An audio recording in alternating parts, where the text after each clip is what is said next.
We tend to think of the U.S. Constitution as this old, dusty document, something locked away under glass, right? But what if we thought about it differently? What if it's actually a powerful machine? And this is its user's manual. Let's dive in. Okay, right off the bat, this is probably the most important thing to get. Your rights, they aren't gifts from the government, not at all. They are your shield. The people who wrote this knew that power can be abused, so they built in protection for you.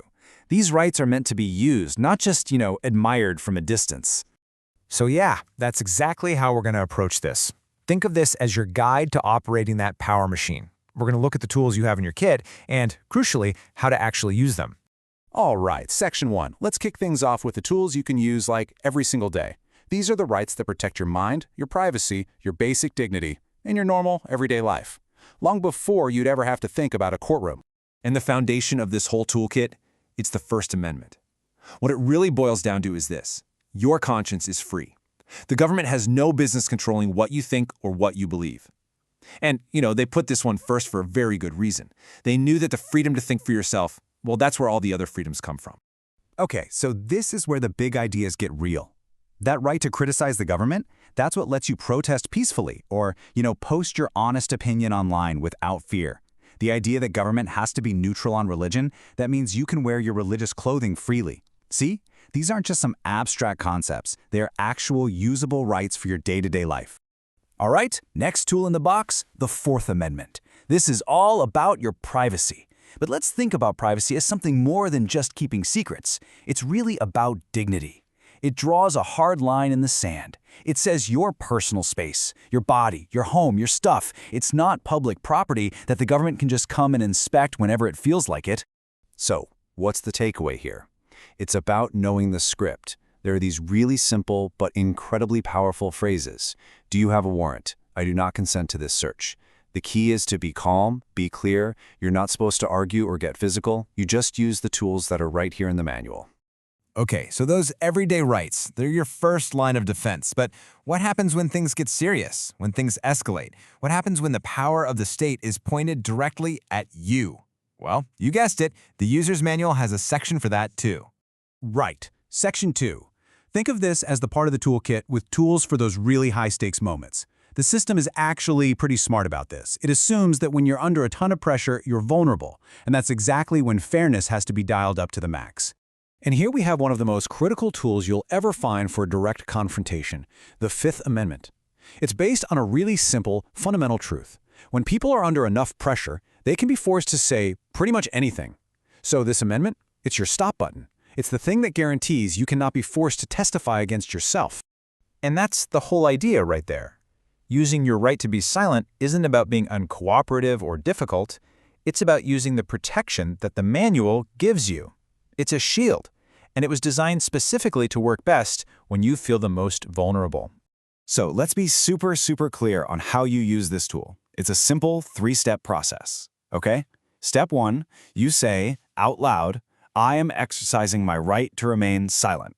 Step 2, you say I want a lawyer. And step 3, which is honestly the most important and sometimes the hardest part, you just stop talking. That's it. You've just activated your protection. But it's not just about silence. The manual also guarantees that the whole process has to be fair. Think of the Sixth and Eighth Amendments as the guardrails on the road to justice. They're there to make sure the process doesn't go off the rails, that justice isn't done in secret, or delayed forever, or used as a tool for cruelty. So how do you actually use these guardrails? Well, you demand a lawyer. You don't sign away any of your rights unless you are absolutely sure you know what you're doing. And look, if the state ever crosses that line into cruel and unusual punishment, you have a tool to fight back, to challenge that abuse, and to demand that they be held accountable. Okay, now, we have to be really honest here. This user's manual, this whole toolkit, it was deeply flawed from the get-go. I mean, it just wasn't written for everybody, and that's a huge, central part of its story. I mean, this is the fundamental contradiction, right at the very heart of American history. You've got a document that's promising liberty, and it's being ratified in a country that was built on slavery. It was liberty for some, but absolutely not for all. And you can see that long, brutal, hard-fought battle laid out right here. It literally took a bloody civil war and a whole new set of amendments just to get the idea of equality written into the nation's rulebook. But even then, for another 100 years, they were pretty much just words on a page. It took the incredible courage and the sacrifice of the civil rights movement to even begin to make that promise a reality. And this points to a really profound truth about this user's manual of ours.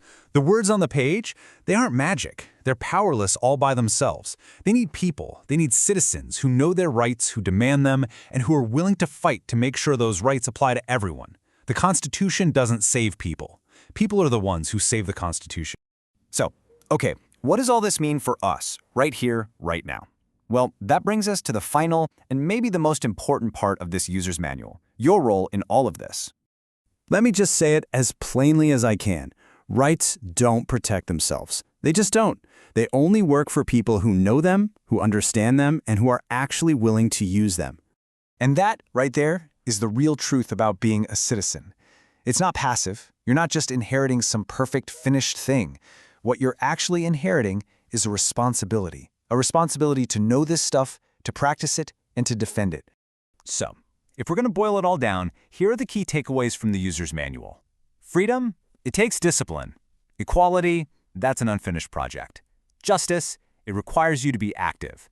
And those bedrock protections, your silence and your free conscience, those are absolutely non-negotiable. And maybe that's the most challenging, but also the most honest way to look at all this. It's not some achievement, some place we've already arrived at. It's a test, a continuous, ongoing test of our commitment to all of these ideas. And now, it's yours. The manual, the responsibility, the power, the test, it's all yours.